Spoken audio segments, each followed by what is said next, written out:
Hello everyone, this is CA Prachi Parekh.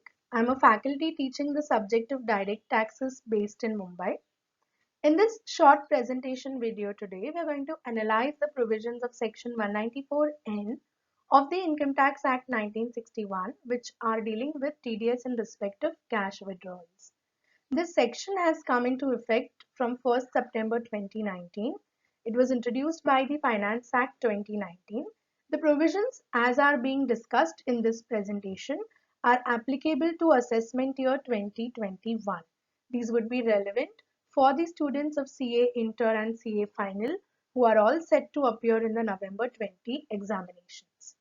As all of us would know, the Finance Act 2020 has further revamped this section. So different set of provisions under the section 194N would be applicable from assessment year 21-22 onwards. So what we are discussing right now has its applicability only in the context of assessment year 2021. Let us understand the provisions of section 194N. So 194N, like I said, was introduced by Finance Act number 2 of 2019 with effect from 1st September 2019. This section states that TDS is required to be made in respect of such cash withdrawals done from bank account of the assessee which cross or which exceed the threshold of 1 crore. So if we look at the provisions of chapter 17B, which contains this particular section, usually the provisions of TDS are understood in the context of expenditure per se.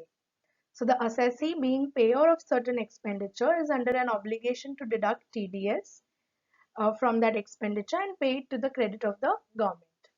Here, however, it is in a different and a very peculiar case that the assessee is withdrawing certain cash from his own bank account, and if at all the amount of withdrawals in cash during the previous year cross the threshold of 1 crore, then the bank is under an obligation to deduct TDS from such excess amount. So this is in a way brought in to check or to keep a track of the amount of withdrawals made, and certain tax has to be deducted at the time you cross the threshold. Of course, there are provisions which envisage providing the credit of such tax deducted to the assessee in the relevant previous year as well. Some years back, there was a similar kind of tax which was introduced by the name Banking Cash Transaction Tax, wherein the assessee himself had to pay certain amount to the government as banking cash transaction tax if the withdrawals exceeded a certain specified amount. Later on, that particular BCTT was withdrawn. Section 194N is also on similar lines with an intention to keep a track on the amount of withdrawals which are done by the assessee. So going further, the payer in the context of this section is a banking company or a post office or a cooperative society which is engaged in the business of banking. The amount which is the subject matter on which the TDS has to be made is the sum or the aggregate of sums which are paid in cash by such bank or cooperative society in excess of INR 1 crore during the previous year. The rate of TDS which has been specified by this section is 2%. There are certain exceptions or certain category of persons to whom this section does not apply. Let us have a look at these exceptions in detail. So this particular section will not cover such payments which are made to the government, the banking company or the cooperative society carrying on the business of banking or a post office, any correspondent business of a banking company or a cooperative society, any white label automated teller machine operators of a banking company or a cooperative society which is engaged in the business of banking, and lastly, any such other person or class of persons which the central government may specify. So when this section was newly introduced, there were a lot of questions raised about whether ATMs, etc. would be covered under the purview of this particular section. The exceptions make it clear that that is not the intention, and the provisions of this section would not be applicable as far as this list of exceptions is concerned. There are two categories of persons which the central government has specifically notified for this. We'll look at them in detail as well. So the first category of persons which have been notified falling in the exceptions part are cash replenishment agencies, that are CRAs, and agents of white label automated teller machines.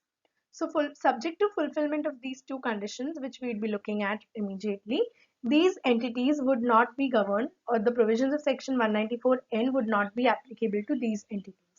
The conditions which they have to fulfill in this regard are: there has to be a separate bank account which has to be maintained, and the withdrawals from such account has to be made only for the purpose of replenishing the cash. And secondly, there has to be a reconciliation made as far as the cash which is withdrawn and the cash which is deposited, and a certificate to that effect has to be prepared. The second category of notified persons here are commission agents, traders which are operating under the APMC, and they have been registered under any law which is relating to the agricultural produce market. To these specified entities, the provisions of section 194N would not be applicable. Again, when we speak of these traders or agents who are operating under APMC, for them they have to maintain a separate bank account from which these withdrawals which are in excess of 1 crore are to be made. That bank account has to be intimated.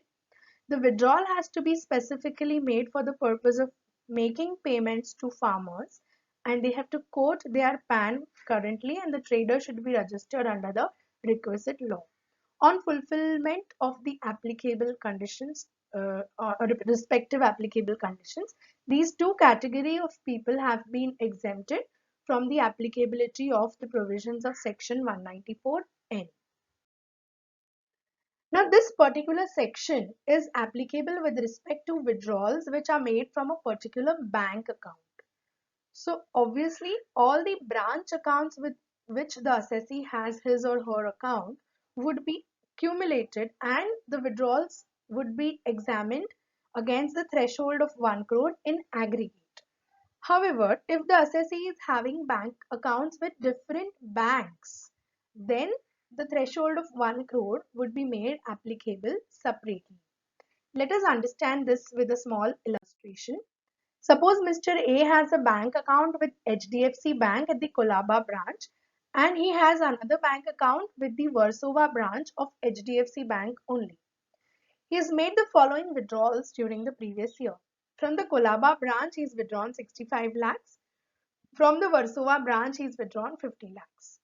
Now, independently, for per branch per se, the threshold of 1 crore is not being met. But when I talk of HDFC Bank Limited as a whole, the aggregate withdrawals which are being made are in excess of 1 crore. So in this case, the threshold of 1 crore will be applicable for both the branches of the bank account taken together, because they belong to the same bank. And in this case, TDS at the rate of 2% would be made on the excess amount, that is rupees 15 lakhs, under the provisions of section 194N. In case, instead of the Versova branch of HDFC, let us say it was another bank which was into picture, say Axis Bank. In this case, the threshold of 1 crore would be evaluated separately, and no TDS would have been warranted because the threshold of 1 crore would not have been met. Going further, this is again a typical illustration here. What we saw in the earlier illustration is a scenario wherein two branches of the same bank account were in question. Here we have one bank, but the assessee has a branch office and a head office. And the question before us is whether the withdrawals which are made by the branch office and the head office of the assessee have to be taken together, or they have to be evaluated against a separate threshold of 1 crore. Let us look at the illustration. ABC Limited is a manufacturing company having its head office at Mumbai and the branch office at Calcutta. ABC Limited has a current account with SBI Mumbai and an overdraft account with SBI Kolkata. The two accounts are separately operated by the head office and the branch office.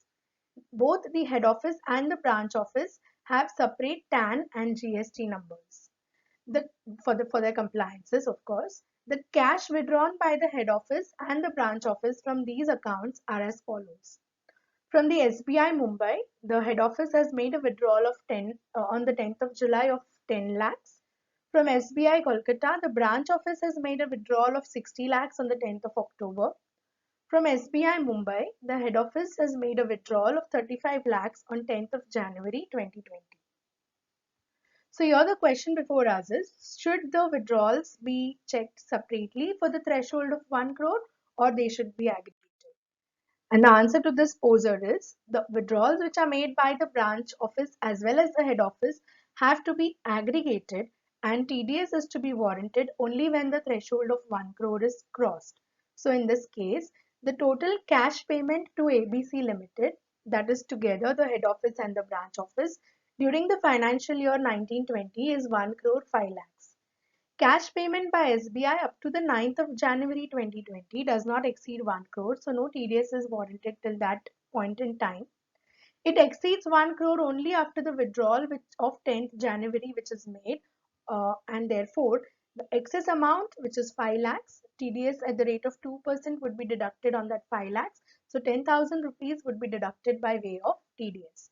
So what is clear here is that this threshold has to be made applicable for all the branch offices, head offices, etc. combined together, and then it has to be evaluated. Another interesting point I would like to mention here is, this particular section has come into effect from 1st of September 2019. However, the threshold which is specified by the section of 1 crore has to be examined or checked for the entire year, because per se the obligation or the legal requirement to deduct TDS when the amount of withdrawal crosses 1 crore has come into effect on and after 1st of September 2019. But to decide whether TDS has to be made or not, the threshold of 1 crore which has been specified has to be checked for the entire year in question. Just to give you an example, suppose the amount of withdrawals which are made by the assessee from the 1st April 2019 up to the 1st September 2019 is an amount of, let us say, 80 lakhs. So post 1st September 2019, I will be considering those 80 lakhs as withdrawals to determine at what point in time I cross the threshold of 1 crore.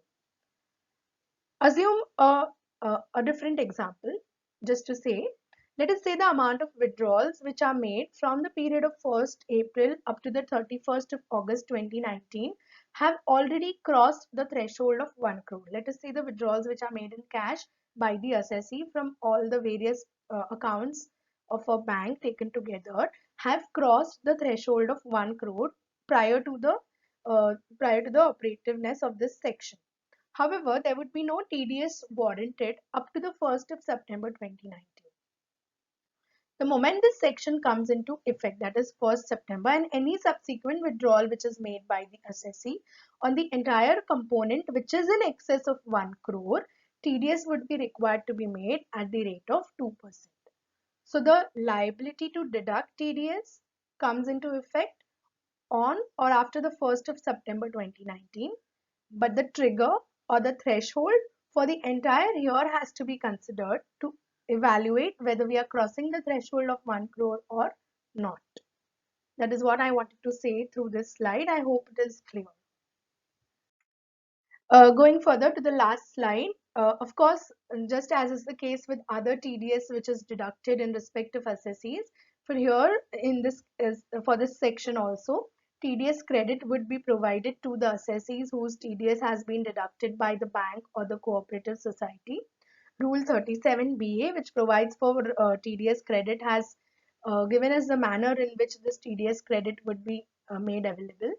So first of all, the credit would be given to that person from whose bank account this TDS was deducted, or so as to say who has withdrawn amounts in cash aggregating to an amount which is more than the specified threshold of 1 crore.